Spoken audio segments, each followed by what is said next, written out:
여러분 반갑습니다. 자, 우리 지난 시간에 이어서요, 이제 사회복지조사론 기출문제를 예쁘게 풀어보는 시간 가질 겁니다.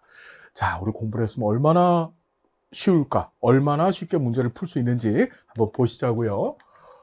자, 사회복지조사론입니다. 사회복지조사 과정에서 준수해야 될 연구윤리를 옳지 않은 것은, 자, 연구윤리 항상 시험 문제 하나 나온다 그랬었어요.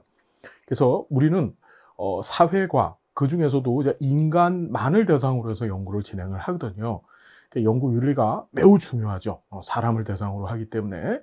그래서 꼭 시험 문제 한 문제가 출제가 된다. 자, 보시면 익명성, 비밀성 보장해야 된다. 맞죠? 참여자가 원할 경우 언제든지 참여를 중단할 수 있음을 사전에 고지한다. 여러분, 이걸 사전 고지라고 얘기했습니다. 사전 고지, 그렇죠? 사전 고지하고, 그래서 이제 승인을 받아야 된다 그랬죠? 연구 대상자한테. 자, 일반적으로 연구의 공익적 가치가 연구 윤리보다 우선해야 된다. 여러분, 요 지문이요, 우리 15회 때죠. 그때 똑같이 출제가 됐어요. 똑같이. 제가 이 강의 시간에 말씀을 드리긴 어려운데 어떤 책에서 출제가 됐거든요. 우리 교과서로 보는 책에서. 자, 그 책에서 출제가 잘 됩니다. 그걸 가지고 이제 우리 기본서도 잘 정리가 되어져 있다는 거 여러분 믿고 함께 해 주십시오. 자, 봤더니 공익적 가치가 연구 윤리보다 우선해야 된다. 똑같이 출제가 됐는데 항상 공익적 가치가 있더라도 윤리가 더 앞선다. 이렇게 기억하셔야 된다 그랬죠. 우리 731 부대 얘기했었어요. 일본에서 일제시대 때, 그죠? 예, 731 부대라는 걸 만들어서 정말 인간을 대상으로 못을 생체 실험했잖아요. 나중에 그 생체 실험했던 그 자료를 가지고서 이제 미국이 이제 의학, 약학 분야가 크게 발전되어집니다. 그것이 일종의 공익적 가치가 되는데 우리 그런 731 부대의 행위를 잘했다라고 얘기하지 않잖아요. 이유는 뭐죠? 윤리적이지 못했기 때문에 그런 거예요. 항상 윤리가 가치보다 앞서야 되고 참여자가 연구에 참여해서 얻을 수 있는 혜택은 사전에 고지해야 된다. 우리 사전 고지된 동의, 고지된 동의 지금 얘기하고 있는 거죠. 얘도 그렇고 얘도 그렇고. 그래서 informed consent, 그렇죠. 그 고지된 동의 항상 시험 문제 출제된다. 항상 사전에 고지한다. 참여자의 연구 참여는 자발적이어야 된다. 그렇죠. 사람을 대상으로 하기 때문에 자발적으로 참여를 유도해야 되지 무슨 강제로, 예, 우리가 뭐 실험실 동물 연구하는 거 아니잖아요. 자, 어렵지 않게 풀 수 있는 문제였었다. 자, 기출문제가 그만큼 중요하다는 거 여러분 아시겠죠? 자, 27번입니다. 사회과학의 패러다임에 관한 설명을 옳지 않은 것은, 자, 얘도 꼭 출제되는 게 출제됐습니다. 자, 사회과학을 바라보는 시각, 사회과학을 어떻게 접근해야 될지에 관한 얘기죠. 무엇이 과학이냐를 논할 때 실증주의, 해석주의가 꼭 나와요. 자, 실증주의는 연구 결과를 해석할 때 정치적 가치나 이데올로기의 영향을 적극적으로 고려한다. 여러분 아니죠. 실증주의는 객관적 사실, 그렇죠. 객관적 사실, 개인이 또는 연구자가 갖고 있는 가치, 이념 이런 것들이 반영된 게 아니라 아주 순수한 객관성을 지닌 지식을 얻는 데 초점을 둡니다. 그러니까 정책 가치나 이데올로기의 영향 이런 것들 고려하면 안 돼요. 이런 것들이 반영되면 안 됩니다. 해석할 때. 그래서 실증주의자들은 어떻게 양적 연구한다 그랬잖아요.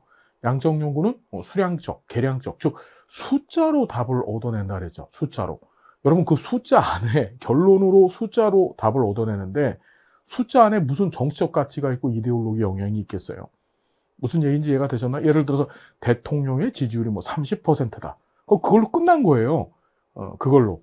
해석하지 않아요. 왜 30%인지를 실증주의자들은 해석하지 않습니다. 그냥 지지율이 30%고 뭐 원인을 찾기는 하겠죠. 인과관계를 통해서. 근데 거기에 정치적 가치나 이데올로기 반영하지 않더라.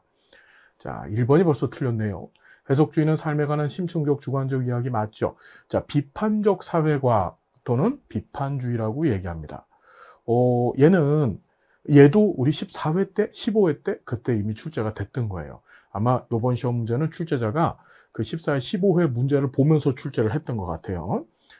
자, 사회 변화를 목적으로 사회 본질적이고 구조적인 측면 파악에 주목한다. 우리 비판적 사회과학은 기존의 실증주의자들이나 해석주의자들이 추구했던 그 연구 방향이 뭐였냐면 지식을 얻는 데 초점을 뒀던 거예요. 그런데 그게 도대체 우리 사회에 어떤 의미가 있느냐.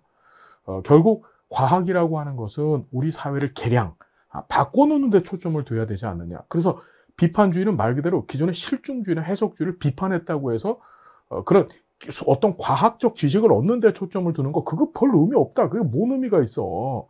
사회를 개량하고 사회를 좀 더 좋게 만들고 바꾸는데 지식이 이제 만들어져야 되고 그 지식이 활용되어져야 된다고 보는 것이 비판주의고요. 자, 후기 실증주의. 객관적인 지식에 대한 직접적 확증은 불가능하다고 본다. 이 실증주의자들은, 후기 실증주의는 그런 거죠. 실증주의 방법을 추구해요. 그렇죠. 하지만 한계가 있다고 보는 거예요. 실증주의가. 그러니까 실증주의는 이 세상에 보편 타당 진리, 객관적 진리가 분명히 존재한다라고 보는 건데, 아이 그렇지 않다. 직접적 확증은 불가능하다. 즉 한계가 있다라고 보는 겁니다. 자, 포스트 모더니즘도 요거 출제될 때 같이 출제가 됐었어요. 그래서 객관적 실제와 진리의 보편적 기준을 거부하고 이 세상의 모든 진리라는 것은 사실은 객관적인 것은 단 하나도 없다. 진리는 뭐다? 주관적인 해석에 따라 틀려진다. 그죠? 그게 바로 포스트 모더니즘이죠. 자, 두 번째 출제가 됐어요. 우리 시험에. 이 비판주의하고 포스트 모더니즘. 자, 종단 연구에 관한 얘기입니다. 종단 연구. 우리 종단 연구는 자, 변화의 추이를 알아보기 위해서 시차를 두고 2번 이상 반복하여 조사하는 걸 종단조사라고 했었습니다. 종단조사 또는 종단연구라고 했죠. 자, 옳은 거 찾으라 그랬어요. 베이비붐 세대를 시간 변화에 따라 연구하는 것은 추이연구다. 자, 세대를 대상으로 시간 변화에 따라 연구하는 건 추이연구가 아니고 코호트, 동년배 집단 연구에 관한 얘기죠. 자, 일정 기간 센서스 자료를 비교해서 전국 인구의 성장을 추적하는 것은 동료 집단 연구이다. 자, 센서스라는 말이 무슨 뜻이죠, 여러분? 이게 어떤 통계, 집단적인 조사를 얘기하는 거죠. 그걸 비교해갖고 전국 인구의 성장 정도를 추적한다. 그러니까 센서스 자료 분석했으니까 이건 2차 자료 연구쯤에 해당되는 거지. 통계 자료 연구하는 거니까. 동일 집단 연구 아니에요. 자, 매번 동일한 집단을 관찰하는 것은 패널 연구다. 아주 다른 거 어려운 것 같아도 얘는 쉽게 풀 수 있죠. 우리가 종단 연구의 종류에는 패널 연구, 경향성 연구, 다른 말로 추이 연구라고 합니다. 그 다음에 코호트 연구, 우리 동년배 집단 연구라고 하죠. 이렇게 세 가지가 있는데 각 매 시점마다 동일한 대상 갖고 연구하는 건 패널 연구죠. 시간에 따른 변화를 가장 정확하게 또는 명확하게 알려주는 것은 동일 집단 연구가 아니라 패널 연구죠. 이것도 기존에 비슷하게 출제가 됐었어요. 포괄적인 정보를 알려주는 것은, 그게 바로 정확하게 알려주는 것은 이런 뜻입니다. 패널 연구죠.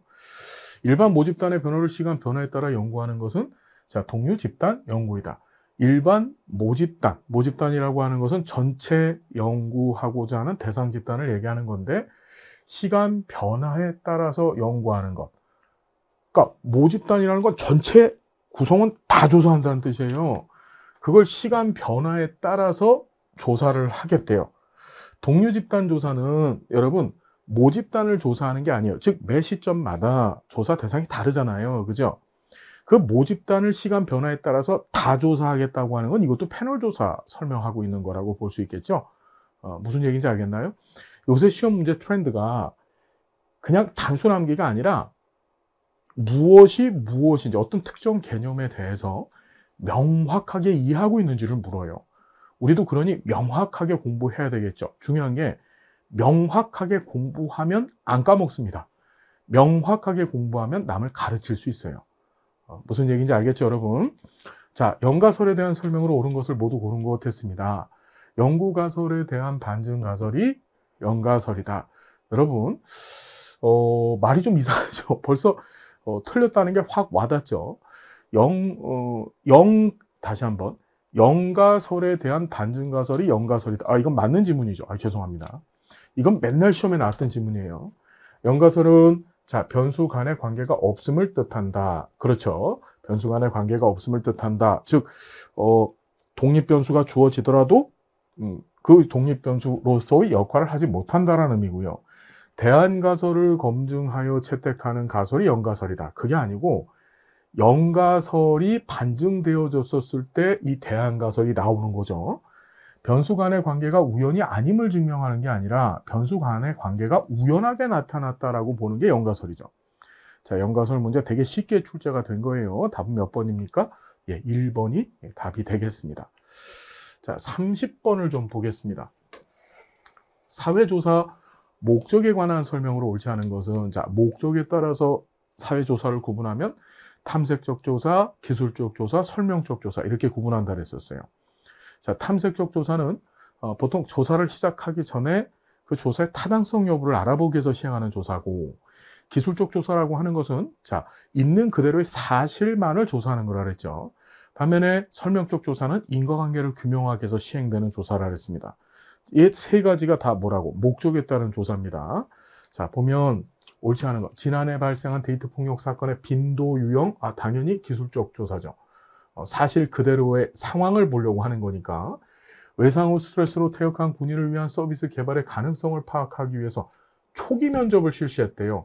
즉, 이 연구 해도 되는지 안 되는지 사전에 본격적인 조사를 시행하기 전에 조사를 해보는 거예요. 이런 거는 바로 뭐죠? 예, 탐색적 연구죠. 설명적 연구가 아니고. 설명적 연구는 계속 말씀드렸지만, 설명적 연구는 다시 말씀드리지만, 조사의 인과관계를 규명하려고, 그러니까 실험 연구 같은 것들이 설명적 연구에 해당된다고 했습니다. 자, 사회복지협의회가 매년 실시하는 사회복지관 통계조사는 기술적 연구이다. 자, 통계조사 기술적 연구 맞죠? 지방도시에 비해 대도시의 아동학대 비율이 높은 이유, 원인을 찾으려고 해요. 그게 바로 설명적 연구 맞죠? 지역사회 대상 설문조사를 통해서 만족도를 조사하는 것, 예, 당연히 기술적 연구입니다. 설문조사 했고요. 그걸 통해서 만족도의 비율을 찾아내려고 하죠. 비율, 정도를 찾아내려고 합니다. 그걸 기술적 조사 맞죠? 있는 그대로 사실을 파악하려고 하는 거니까. 자, 어렵지 않게 풀 수 있는 문제고요. 31번. 자, 변수 측정, 맨날 출제되는 겁니다. 기억에서 어리열의 척도 유형을 바르게 짝지은 것은 장애인의 성별, 여러분 성별은 명목이죠. 우리가 명서 등비 이렇게 기억하라 그랬어요. 명목은 구분만 하는 거, 서열은 구분하고 거기에 순서도 존재하는 거, 등간은 그 구분도 하고 서열도 존재하고 거기에 등간격이 존재를 했었죠. 마지막으로 비율은 거기에 뭐가 붙었습니까? 절대 0점이 붙었었어요. 자, 봤더니 장애인의 성별, 남자냐 여자냐 구분만 합니다. 그게 명목이고요. 임금 수준의 관계를 정확히 파악하기 위해서는 장애 유형을 파악합니다. 우리 장애 유형이 총 15가지가 있죠. 예, 우리 기본 이론 시간에 외우는 법 가르쳐 드렸었어요. 발정난, 언청이, 신진해를 장시간 가능할 테니 안심하세요. 그죠? 이것도 뭔가요? 명목이죠. 그냥 구분만 하는 거고. 자, 거주 지역도 명목이고, 직업 종류도 명목입니다. 아이, 되게 쉽게 출제가 됐다. 근데 설마, 야, 다 명목일까?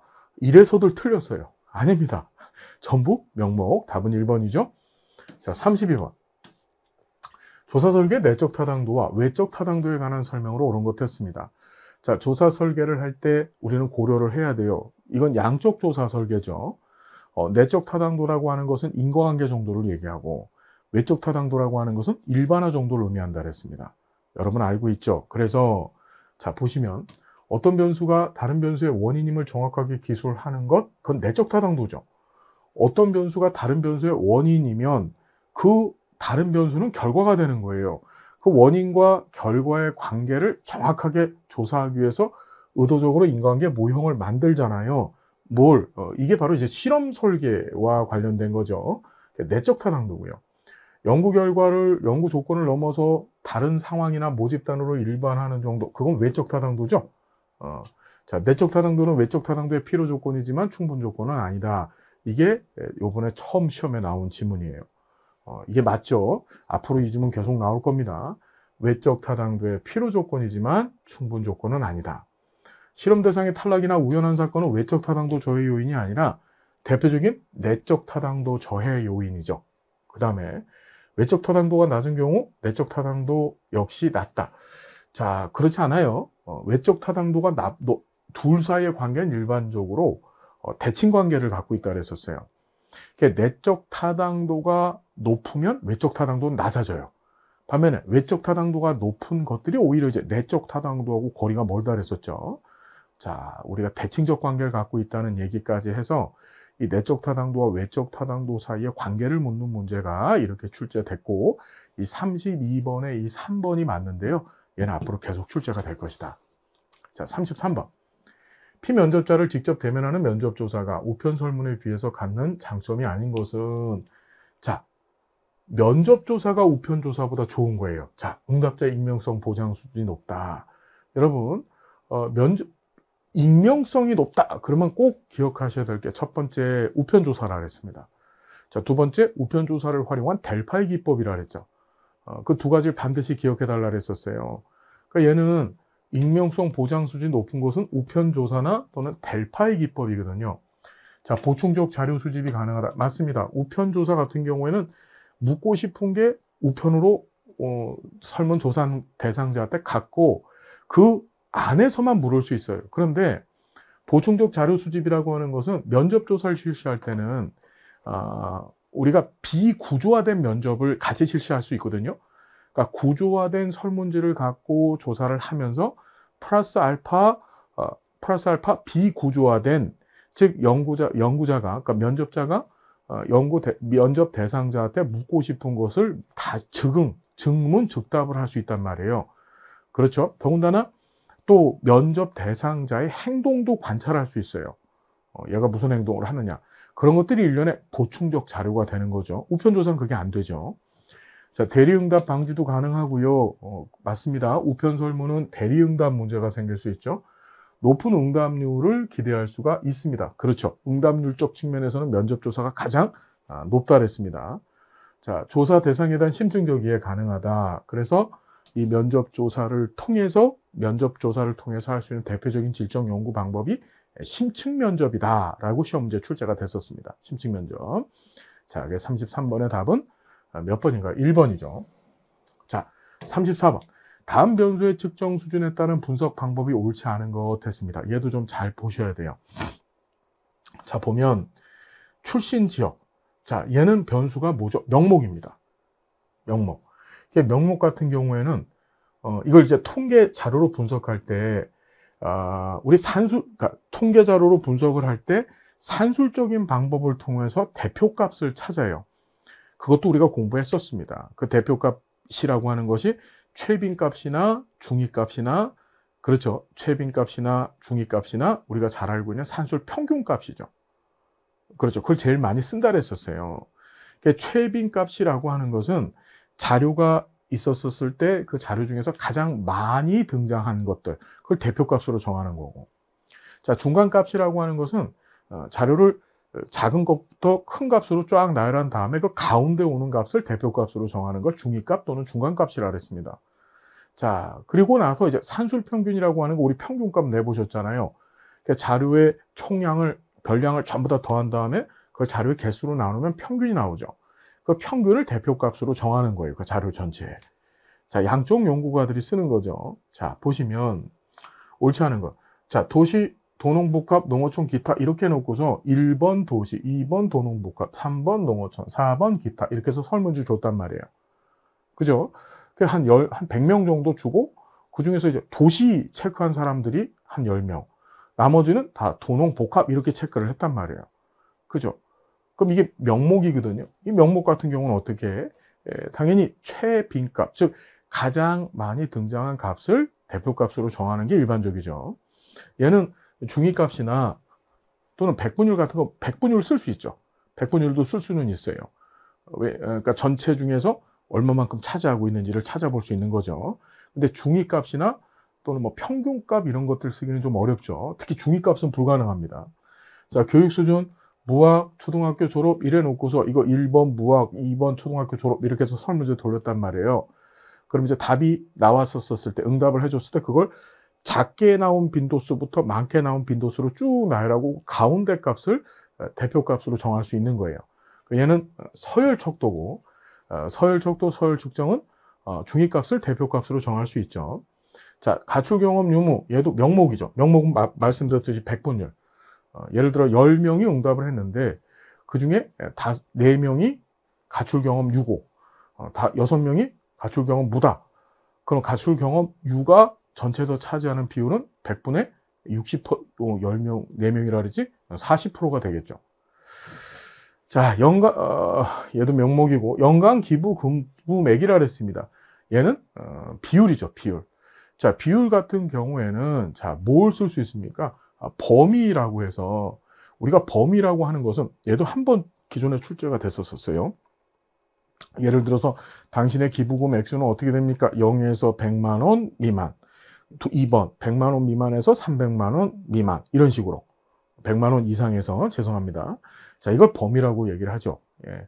그러니까 비율 같은 경우에는 이렇게 범위를 가지고 계산해 볼 수 있고요. 자, 연령은 10대, 20대, 30대, 40대, 50대, 60대 이상 이렇게 구분을 했습니다. 연령을 구분할 때. 그러면 자, 얘 같은 경우에는 10대, 20대, 30대, 40대, 50대, 60대 이상 이렇게 구분을 했으면 얘는 뭐에 해당이 되나요? 이런 식으로 구분. 이건 서열쯤으로 보는 게 맞겠죠. 그렇죠. 그러면 산술 평균으로 구한다? 산술 평균으로 구하는 게 아니라 얘 같은 경우는 서열이니까 똑같이 중위값 같은 걸로 구해야 되겠죠. 예, 중위값. 자, 여러분 어렵지 않은 문제고요. 자, 35번 델파이 조사입니다. 지역사회 욕구조사 기법 중에서 델파이 조사에 관한 얘기죠. 자, 델파이 조사는 전문가들을 대상으로 해서 우편 설문지를 반복해서 제공을 하고 전문가들의 의견을 이제 합의를 볼 때까지 반복적으로 우편 설문지를 돌리는 것을 델파이 조사 기법이라고 공부했었습니다. 자, 옳지 않은 것. 전문가 패널을 대상으로 견해 파악한다. 맞습니다. 전문가들을 대상으로 한다는 거 보셔야 되고, 되풀이되는 조사 과정을 통해 합의 도출한다. 맞죠? 그러니까 델파이 조사의 가장 중요한 키워드는 전문가들, 그 다음에 합의, 반복 이렇게 얘기했습니다. 반복이 되풀이죠. 반대 의견에 대한 패널 참가자들의 감정적 충돌을 줄일 수 있습니다. 왜 그러지? 우편 조사를 실시하기 때문에 익명성 보장이 돼요. 서로 누군지 몰라요. 그죠? 참가자들이 서로 얼굴을 맞대고 있으면은 반대되는 의견이 나왔었을 때 서로 싸울 수가 있는데 얘는 그게 아니고 연구자가 우편물을 보낸다 그랬잖아요. 예, 그러니까 그런 감정적 충돌을 줄일 수 있고 아예 없앨 수도 있죠. 자, 패널 참가자의 익명성 보장에 어려움이 있다. 자, 이것도 앞에서 말씀드렸습니다. 우리 시험에 익명성 보장 이런 문제가 나오면 익명성 보장 얘기가 나오면 우편 조사, 그다음 두 번째가 이 델파이 조사 이렇게 기억하시라 그랬습니다. 자, 4번이고요. 조사 자료의 정리에 연구자의 편향이 발생할 수 있다. 문제는 이 조사 자료의 정리에 연구자의 편향이 발생하는 건 사실은 모든 연구에서 발생하는 현상이에요. 모든 연구에서. 자, 이게 바로 뭐냐면 우리 앞에서 공부하셨던 그 분석 단위의 오류 중에서 환원주의 오류쯤으로 생각하시면 돼요. 그러니까 자료를 갖다 놓고서 연구자는 본인이 갖고 있는 가치나 생각을 거기다 반영해서 그 자료를 해석하는 거예요. 그런 일들은 뭐 모든 연구, 이런 델파이 조사뿐만 아니라 모든 연구에서 발생할 수 있는 현상이다.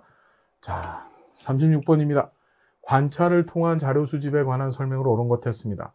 피관찰자에 의해서 자료가 생성되어진다. 말 같지도 않은 소리죠. 관찰은 자료를 누가 만들어요? 피관찰자를 관찰자가 관찰함으로써 자료가 생성되는 거죠. 피관찰자는 관찰을 당하는 자인데 얘가 무슨 자료를 지가 어떻게 만들어요? 자, 비언어적인 상황의 자료 수집이 용이하다. 맞죠? 관찰법의 가장 큰 장점입니다. 2번이네요. 답은 자료 수집 상황에 대한 통제가 용이하다. 안 되죠. 얘는 이 관찰법이라는 것은 있는 그대로 이 관찰 대상자가 하는, 즉 피관찰자가 하는 행동, 그러니까 언어적 행동뿐만 아니라 비언어적인 것까지 그냥 있는 그대로 보면서 자료를 획득하는 거거든요. 그렇다면 통제가 용이한 게 아니라 통제가 안 되는 것이 맞는 겁니다. 무슨 말인지 알겠나요? 자, 내면적 의사 파악, 말 같지도 않죠. 예, 겉으로 보여지는 것만 관찰을 하는데 저 내면에 제가 무슨 생각을 하고 있는지 이런 것들을 보는 것까지는 힘들단 말이에요. 자, 수집된 자료를 객관화하는 최적의 방법은 될 수가 없습니다. 관찰법은 이 관찰의 행동의 빈도수, 그렇죠. 피관찰자의 행동의 빈도수 등을 갖고 조사를 해서 그걸 갖고 객관화시키려고 노력은 하는데 어렵단 말이에요, 그게. 그래서 관찰법은 양적 연구에서도 쓰지만 어디서도 쓴다 그랬어요? 질적 연구에서 쓰는 겁니다, 주로. 질적 연구에서 자료 수집 방법으로 써요. 자, 37번입니다. 답은 몇 번이에요? 예. 옳은 것 했으니까 이거 틀렸고, 예. 2번이 맞는 거죠. 어렵지 않게 풀 수 있고요. 37번. 다음의 연구에서 활용한 질적 연구 방법에 관한 설명으로 옳은 것은, 이게 참 오랜만에 시험에 나왔죠. 이게 참여행동조사라고 하는 겁니다. 참여행동조사. 한번 내용 볼까요? A 복지사는 가정 밖 청소년들의 범죄 피해와 정신건강의 문제를 당사자의 관점에서 이해하고 주체적으로 해결하기 위해서 연구를 시작했다. 연구에 참여한 가정 밖 청소년들은 A 사회복지사와 함께, 이 말이 중요하죠. 범죄 피해자와 정신건강과 관련된 사회 구조적인 문제를 해결하기 위한 다양한 방법들을 스스로 만들고 수행했다. 이 참여행동조사는 우리 기존에 한 번 시험에 출제가 됐었는데 이렇게 예시문으로 이번에 또 나왔어요. 우리 항상 시험 문제에서 예시문이 가장 어려운 거라 그랬죠. 왜냐하면 예시는 개념과 이론을 정확히 알아야만 그 예시를 풀 수 있거든요. 자, 그래서 참여행동조사라고 하는 것은 연구의 대상자가 연구를 당하는 것만이 아니고, 그죠? 당하는 것만이 아니고, 연구의 실질적인 참여자가 되는 거예요. 본인 스스로가. 그러니까 참여 행동, 본인이 연구에 참여해서 그 행동에, 그러니까 연구의 주체가 되어진다. 이런 의미를 갖고 있거든요. 그래서 여기 보시면은요, 개방 코딩, 축 코딩, 선택 코딩 방법을 활용한다. 이건 근거 이론 얘기죠. 범죄 피해와 정신건강을 설명하는 이론 개발에 초점을 둔다. 이론을 개발하는 거, 이것도 근거 이론 얘기죠. 1번하고 2번은 근거 이론 얘기입니다. 자, 스트라우스가 얘기했던 근거 이론. 자, 3번은 단일 사례에 대한 깊이 있는 분석에 초점을 둔다. 이건 사례 연구에 관한 얘기겠죠. 질적 연구 중에. 관찰 대상의 개인적인 설화, 내러티브라고 하죠. 초점을 둔다. 이게 내러티브 연구, 서사 연구라고 우리가 공부했었습니다. 그런데 사회변화와 인파워먼트에 초점을 둔다. 이거죠. 그러니까 사회변화 인파워먼트라고 하는 것은 클라이언트 스스로 피동적인 존재가 아니라 문제 해결의 주체가 돼서, 인파워먼트는 역량 강화라는 뜻이잖아요. 사회 구성원들을 그렇게 바꿔놓는 겁니다. 그래 놓고 스스로 자신의 문제를 해결하게 만드는 거예요. 이 참여행동 연구는 연구와 그 다음에 인파워먼트라고 하는 이 두 가지 과업이 결합되어져 있는 참 멋진 연구 방법이죠. 자, 38번입니다. 다음 연구에서 활용한 연구 설계에 관한 설명을 옳은 것 했습니다. 청소년의 자원봉사 향상 프로그램의 효과성을 검증하기 위해서, 자, 그러니까 자원봉사 의식 향상 프로그램이 독립변수고 그 효과성이 종속변수겠죠. 청소년 200명을 무작위로 2개 집단으로 나눴대요. 자, 무작위로 2집단을 나눴대. 그럼 100명 되는데 랜덤해서 나눴다는 거죠. 그리고 나서 자, 특정 도구 활용해서 사전검사 실시했대요. 사전검사했어. 하나의 집단에만, 얘한테만 프로그램 실시했어. 그리고 2집단을 대상으로 조사를 실시했대요.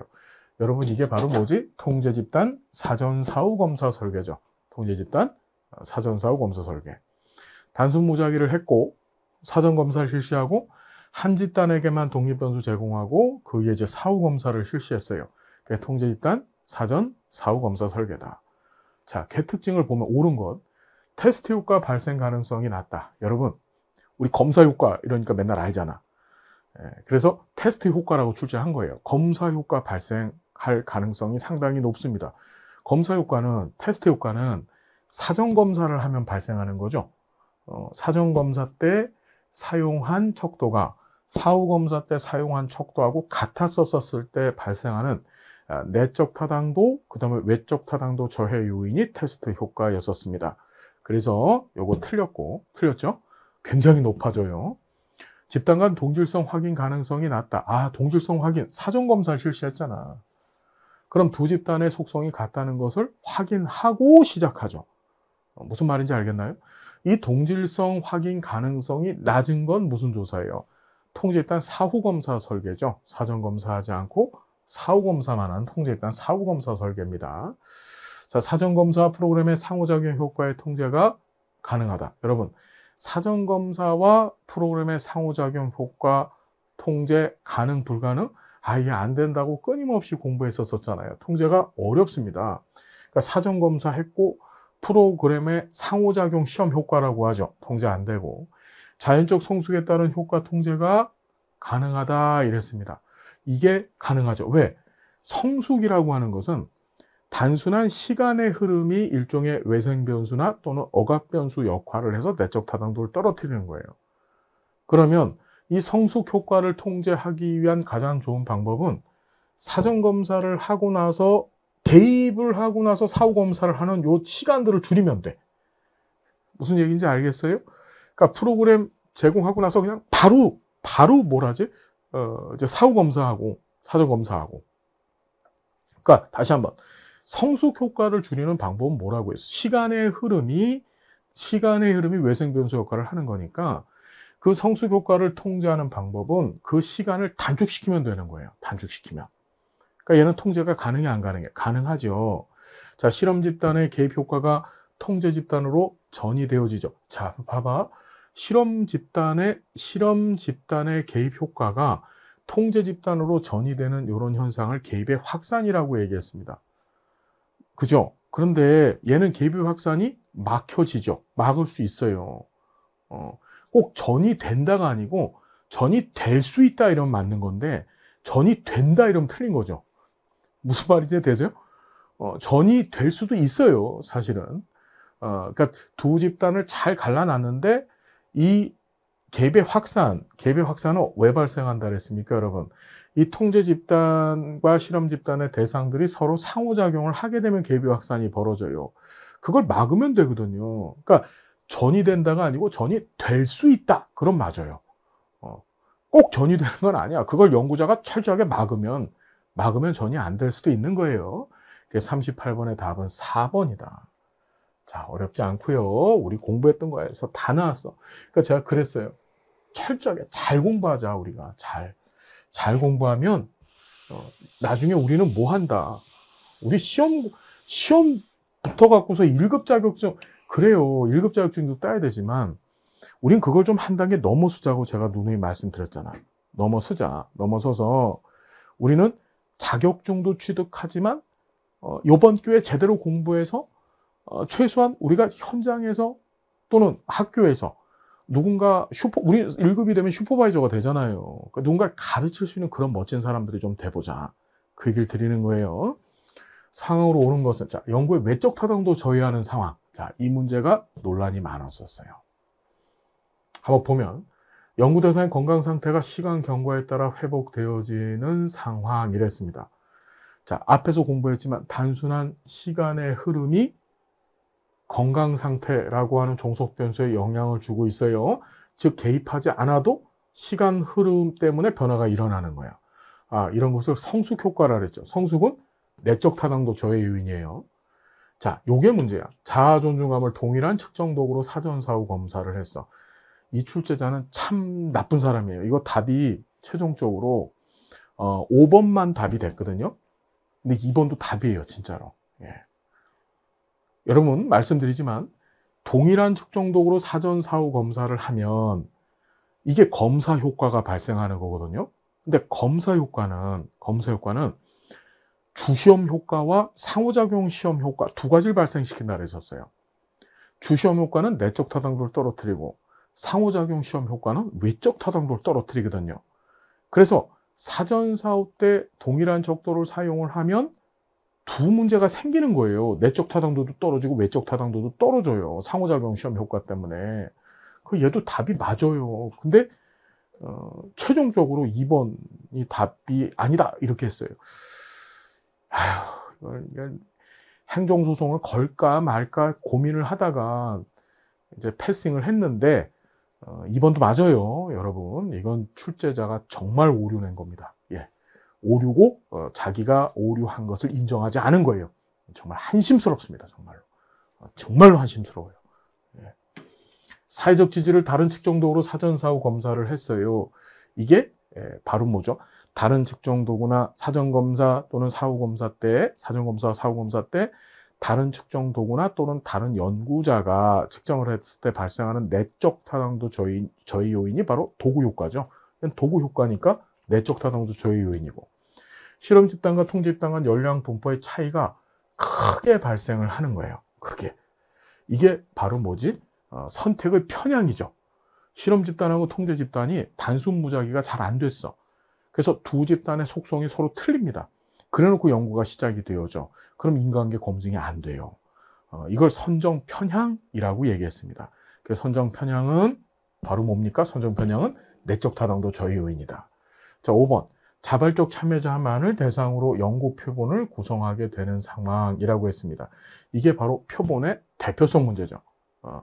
단순 무작위로 표본을 선택한 것이 아니라 참여하고 싶은 사람만 참여를 해버린 거예요. 그걸 가지고서 연구를 한 결과를 가지고 이것이 모집단을 대표한다 이렇게 뻥치면 안 되는 거야. 그러니까 5번이죠. 얘는 정확히 말씀드립니다. 2번, 5번 다 답이 돼요. 근데 최종적으로는 5번만 답된 걸로 해놨어요. 앞으로 이런 일 없었으면 좋겠습니다. 출제자들 잘 공부하고 출제하세요. 부탁드립니다. 자, 40번. 단일 사례 설계에 관한 설명으로 옳은 것을 모두 고른 것 됐습니다. 단일 사례 설계. 자, 보면 BA 설계는 개입이 긴급성이 있는 상황에 적합하다. 그렇죠. BA 설계는 개입부터 하고 그다음 기초선을 갖는 설계 유형이라 했습니다. 얘는 긴급한 상황에서 개입부터 하고 그 다음에 어떻게 기초선을 갖는다 그랬죠. 자, AB, AC 설계는 선행 효과 통제가 가능하다 이랬습니다. 여러분, 요게 틀렸죠. 우리가 선행 효과 문제가 선행 효과라고 하는 것은 이거예요. AB, AC 설계 같은 경우에는 B를 먼저 제공하느냐 아니면 C를 먼저 제공하느냐에 따라서 개입의 효과가 달라지거든요. 무슨 얘기인지 알겠나요? 보통 이런 설계를 다중요소 설계라고 다중요소 설계의 변환 설계입니다. 그런데 얘는 선행 효과가 발생할 수 있다. 어떤 개입부터 했느냐에 따라서 이후에 발생하는 효과가 달라질 수 있다는 거예요. 자, 그래서 여러분 니은 틀렸고요. 자, AB 설계는 AB 설계에 비해서 외부 사건의 영향력에 대한 통제력이 크다. 여러분, AB 설계는요, 사실은 가장 완벽하게 인과관계를 규명할 수 있는 설계 유형이라 했습니다. 왜냐하면 기초선 두고 개입하고, 이 개입이 효과가 있는지 알아보기 위해서 또 한 번 기초선을 두고, 그리고 또 다시 개입을 한다 그랬죠. 즉, 두 번에 걸쳐서 인과관계를 규명을 해내는 거예요. 그러면 AB 설계에 비해서 외부 사건 영향력, AB 설계는 한 번만 하잖아요. 그러니 외부 사건이란 건 대표적인 내적 타당도 저해 요인이에요. 왜 이런 내적 타당도 저해 요인이 발생했는지를 얘는 통제가 안 돼요. 그냥 한 번 기초선 두고 개입을 하고 나서 그냥 끝이야, 그걸로. 무슨 말인지 알겠나요? 그러니까 외적 타당도 저해, 내적 타당도 저해 요인. 내적 타당도 저해 요인을 가장 완벽하게 통제할 수 있는 설계는 ABA 설계예요. 얘는 인과관계를 명확하게 규명해낼 수 있거든요. 자, D건 맞고요. 자, 복수 기초선 디자인은 설계는 자, AB 설계에 비해서 외부 사건의 영향력에 대한 통제력이 어떻다? 크다 이랬습니다. 얘도 맞는 얘기죠. AB 설계는 가장 질 떨어지는 설계를 지금 얘기하고 있는 거예요. 지금 디귿하고 리을은 같은 문제인데 사실은 AB 설계가 가장 외부 사건에 대한 통제력이 없다. 외부 사건을 통제할 수 없는 엉망진창 설계라는 걸 네가 아느냐? 그걸 묻는 문제죠. 그죠? 답은 5번이 되겠네요. 니은만 틀렸어요. 자, 단일 사례 설계 결과 분석 방법에 관한 설명으로 옳지 않은 것 했습니다. 자, 단일 사례 설계 결과 분석 방법은 자, 뭐가 있나요? 시각적 분석 방법이 있고 통계학적 분석 방법이 있고 이론적 분석 방법, 그러니까 시각적 유의성, 통계학적 유의성, 이론적 유의성, 그렇죠. 그 다음에 임상적 유의성, 이렇게 4가지 분석 방법을 쓰는 거예요. 자, 시각적 분석은 변화의 수준 파동, 우리 어떻게 수준 파동, 파수경 이렇게 외우시라 그랬었어요. 파수경. 수준 파동 경향 고려해야 되고, 그러니까 시각적 분석은 단일 사례 설계 그래프를 그려놓고 그래프 안에 나타난 그 변화의 수준과 파동과 경향을 분석해서 단일 사례 효과성을, 그 개입의 효과성을 입증해내는 설계죠. 통계학적 분석을 쓸 때 기초선이 불완전한 경우 평균 비교가 적합하다. 우리 통계학적 분석에는 평균 비교법이 있었고, 그렇죠. 평균 비교법은, 그러니까 평균 비교법이 있었었고, 그 다음에 경향성 분석법이 있었어요. 2가지. 경향성 분석법. 그래서, 제 불안한 경향이 있어. 다리 덜덜덜 떠는 애를 가지고 제 불안한 경향이 있어. 이렇게 얘기했잖아요. 기초선이 불안정하면 경향성 분석법이고, 평균 비교법은 어떻게 쓴다 그랬어요? 기초선이 굉장히 안정적일 때 평균 비교법을 쓴다 그랬었죠.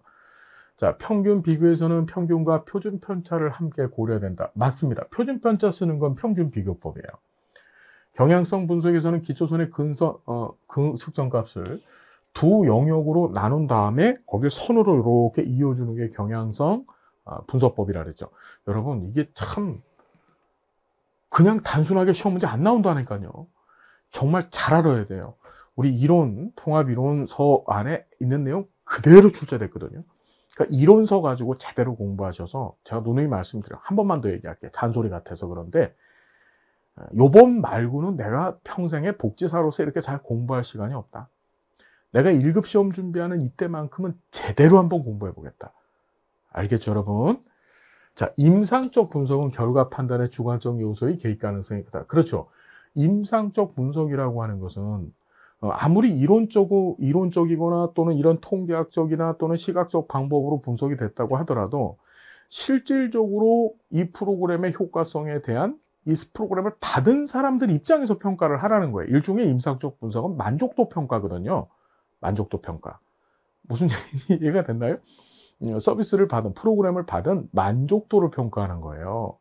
그러니 당연히 판단의 주관적 요소 개입할 수밖에 없겠죠. 누구의 연구 대상자, 즉 단일 사례 설계 대상자들의 그런 판단의 주관적 요소가 개입될 수밖에 없습니다.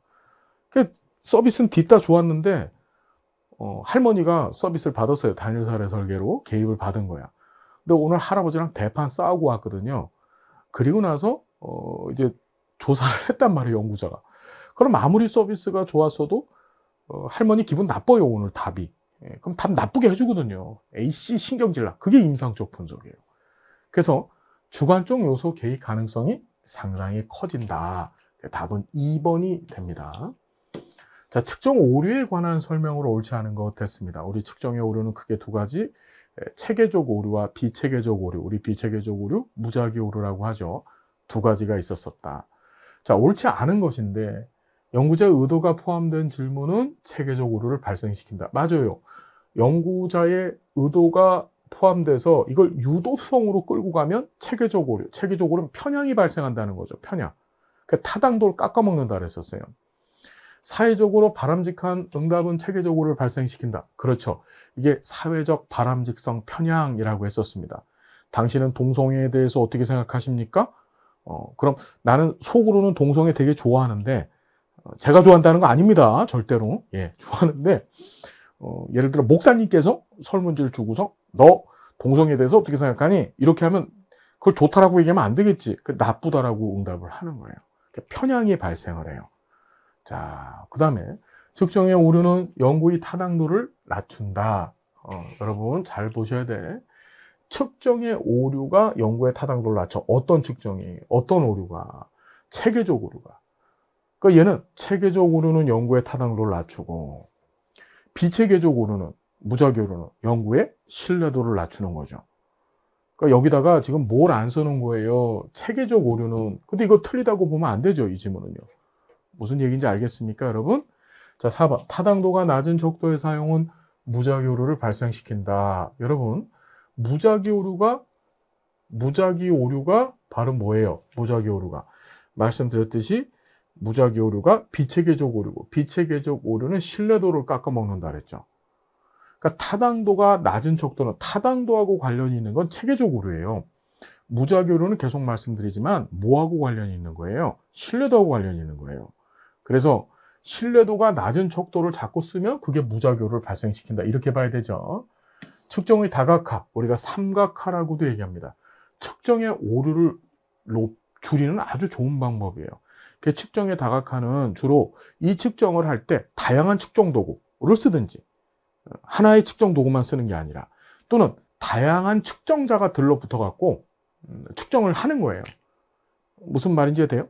이 측정의 다각화를 또 우리가 어디서 봤냐 하면 질적 연구에서도 질적 연구의 엄격성을 높이는 방법 안에서도 이런 다각화 방법을 써요. 여러 가지 도구를 쓰든지 아니면은 여러 연구자들이 붙어갖고 연구를 같이 하는 거야.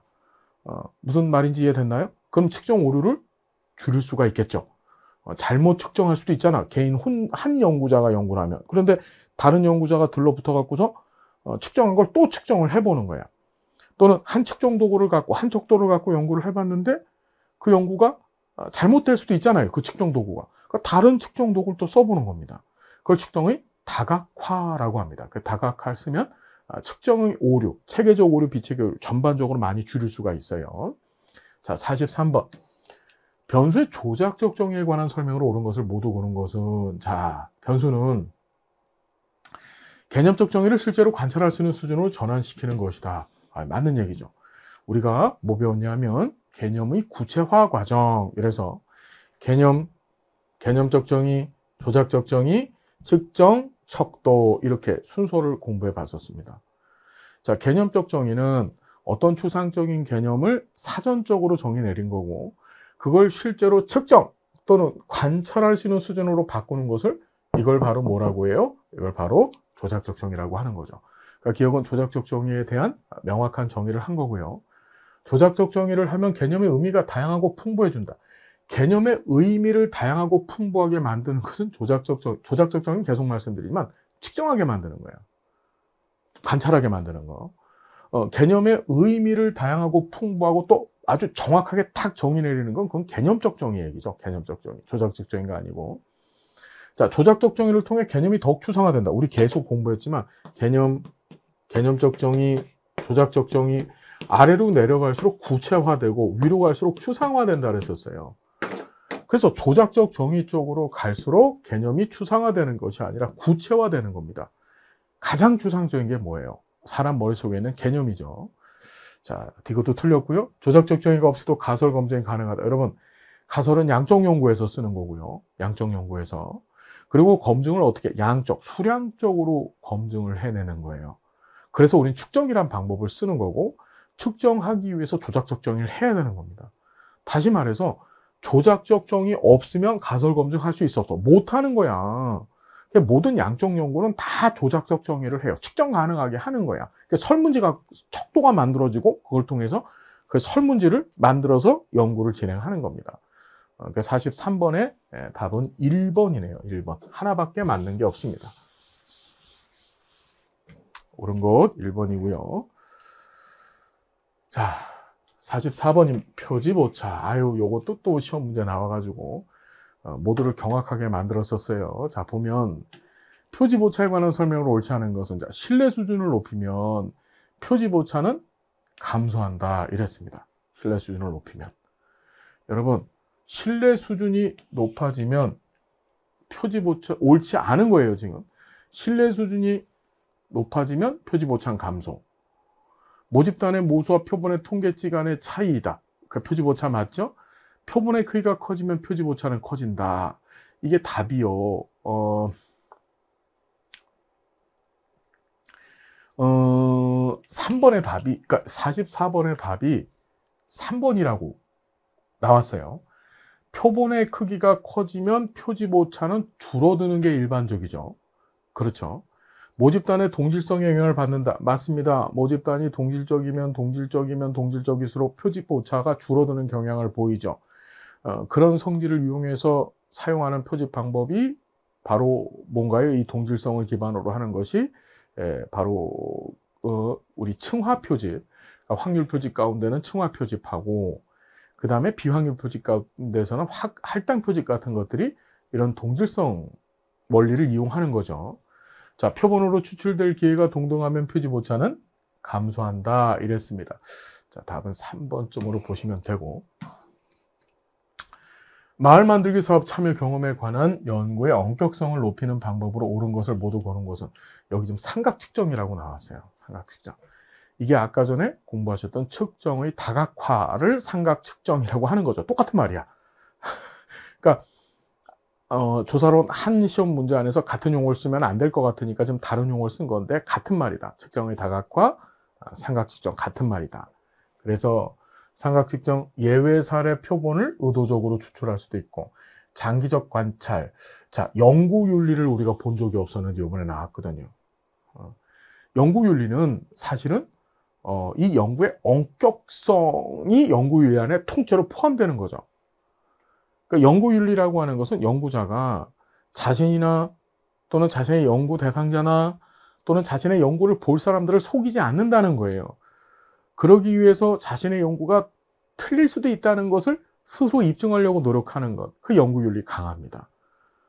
얘는 시험에 나오지 않았지만, 그러니까 기존에 우리 교과서적으로 공부를 하진 않았지만, 연구윤리 강화라고 하는 것은 양적 연구나 질적 연구나 다 필요하고, 특히 이 엄격성이 중요한 질적 연구에서는 연구윤리 강화 큰 의미를 갖고 있다. 자, 보시면 되고요. 자, 46번.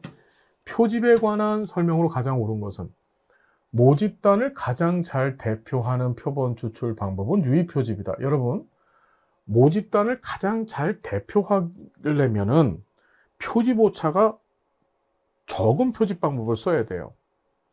그리고 대표성을 가지려면 확률 표집을 써야 되고, 확률 표집 중에서도 표집 오차가 제일 적은 표집을 써야 된다 그랬어. 그게 뭐였었어? 바로 층화 표집이죠. 얘는 층화 표집이라고 해야지 맞아요. 유의 표집은 일단은 비확률 표집이고, 그래서 이걸 모집단을 가장 잘 대표한다라고 표현할 수가 없는 거예요. 표집 오차 개념을 아예 쓸 수가 없기 때문에.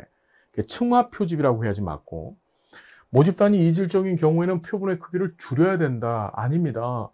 모집단이 동질적일 때 표집 오차 줄어든다고 위에서 배웠잖아요. 위에서 시험제 나왔고.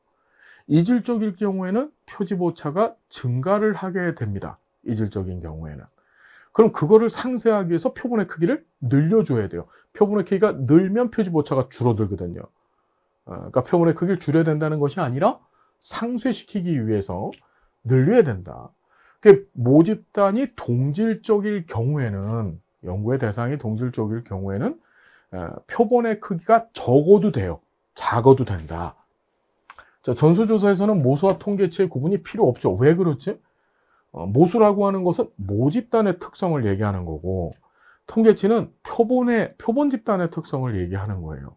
근데 전수조사는 표본이 없잖아요. 전수조사라고 하는 것은 모집단 전체 요소를 하나도 빼놓지 않고 다 조사하는 게 전수조사거든요.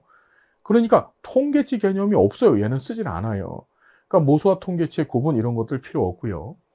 표집 오류를 줄이기 위해서 층화 표집, 여기 나왔네. 여기 나왔습니다. 표집 오류가 표집 오차입니다.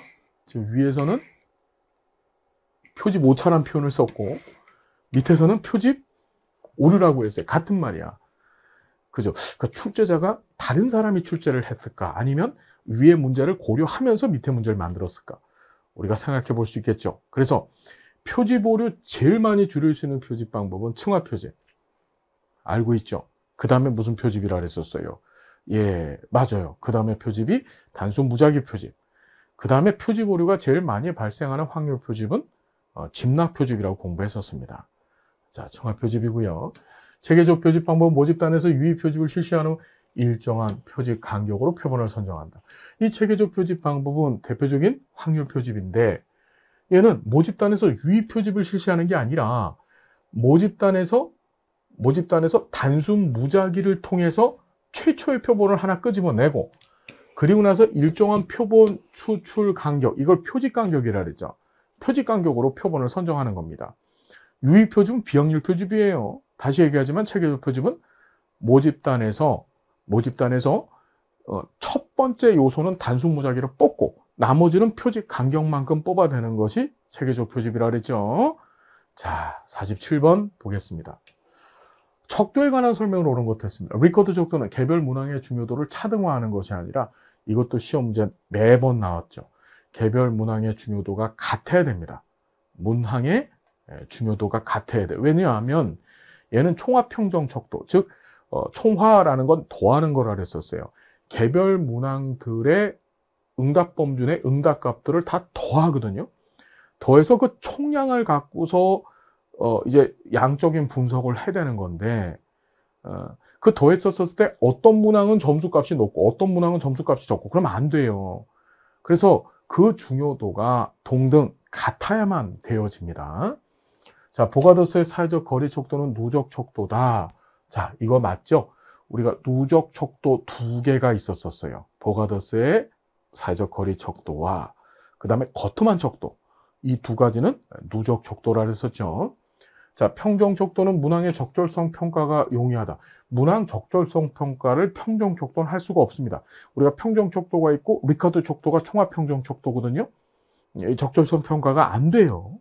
자, 거투명한 척도는 다차원적 내용을 분석할 때 사용하는 것이 아니라 단일 차원을 분석할 때. 그러니까 문항 자체가 단일 차원을 분석하게 나와져 있죠. 다차원이 아니고.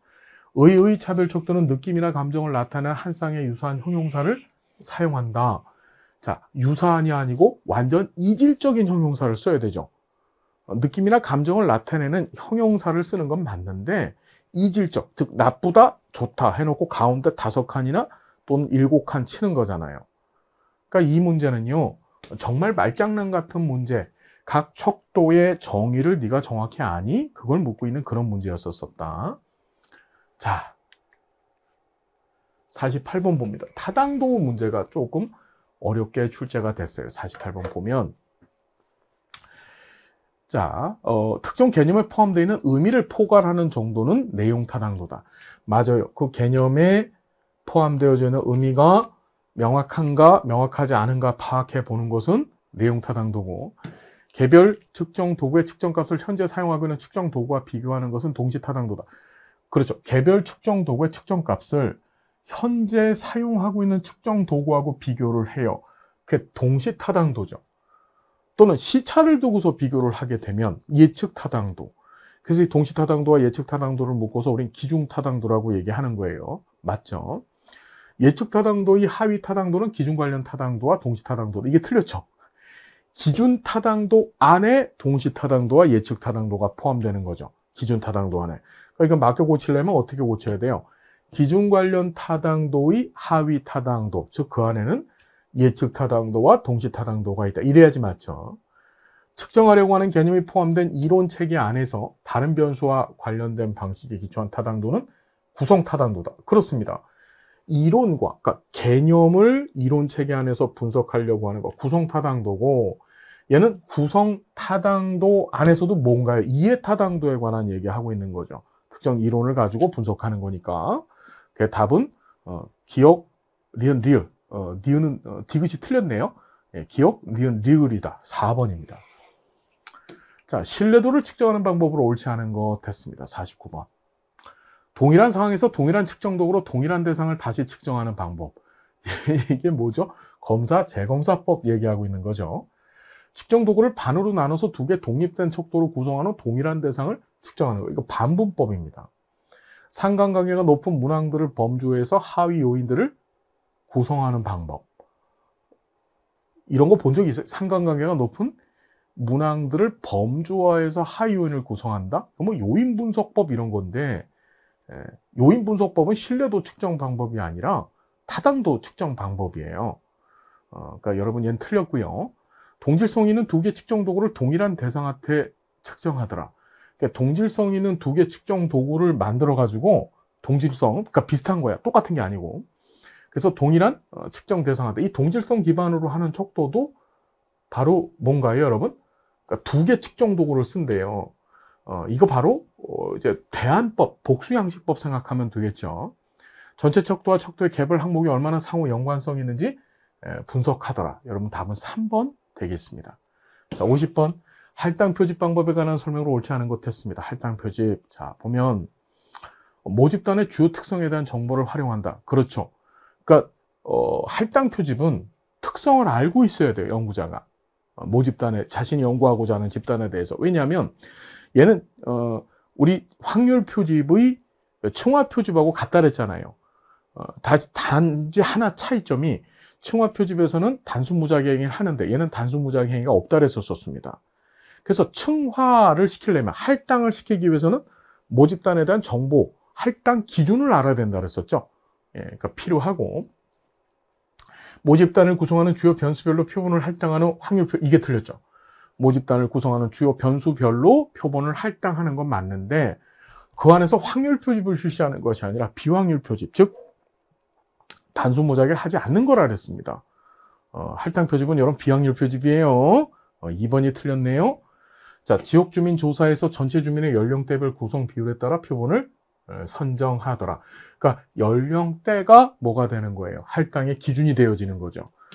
지금 모집단에 대한 주요 특성에 대한 정보라고 했는데 연령대를 알아야만 주민들을 가지고 할당할 거 아니에요. 그죠? 전체 주민의 표본 추출 시 할당 틀을 만들어서 사용한다. 우발적 표집보다 표본의 대표성이 높다. 여러분, 우발적 표집, 우리 임의 표집이라고 보통 얘기를 하죠. 그러니까 우리 다시 정리하자면 비확률 표집 중에서 가장 그나마 표집 오차란 표현 쓰면 안 되고 표본의 대표성이 높은 표집이 바로 할당 표집이라고 했었습니다. 그러니까 우발적 표집보다 표본의 대표성이 높다. 우리 비확률 표집 안에 우발적 표집, 즉 임의 표집, 유의 표집, 할당 표집, 눈덩이 표집이 있었잖아요. 그중에 표본의 대표성이 제일 높은 건 뭐예요? 할당 표집이라고 보면 되겠더라. 자, 이렇게 해서 50번의 답은 2번이 되죠. 2번. 자, 이래서 50문제 풀어봤어요. 여러분, 가만히 보면 그동안 우리 공부했던 데서 다 나온 거예요. 예, 다시 얘기하지만 우리 시험은요, 문제은행 방식 아니에요. 시험 보는 그 범위는 정해져 있어요. 범위는 정해져 있지만 그 범위를 가지고 정말 다양한 형태로 고루고루 잘 출제가 됩니다. 여러분, 이번 기회에 잘 공부하셔서 실력을 갖춘 복지사, 지식으로서 실력을 갖춰서 난 항상 얘기해. 남 가르치는 복지사가 좀 됐으면 좋겠어요. 제가 잔소리 하나만 더 할게요. 왜 이렇게 오늘 잔소리하고 싶지? 뭐냐면 현장에 나가서도 우리 가르치는 일을 하는 사람들이 돼야 된다는 거야. 모르니까 이런 거 알아서 뭐예요? 이렇게 얘기하잖아요. 그죠? 예, 모르니까 못 쓰는 겁니다. 알면 다 쓸 수 있고 알면 대접받는 게 바로 우리 복지사입니다. 대충 공부하지 마시고 이번 기회에 한번 제대로 공부해서 멋진 사회복지사, 잘 갖춰진 복지사님들이 되시길 바라겠습니다. 저도 함께 최선을 다하겠습니다. 자, 감사드리고 다음 시간도 행복한 모습으로 뵙겠습니다. 여러분 고맙습니다.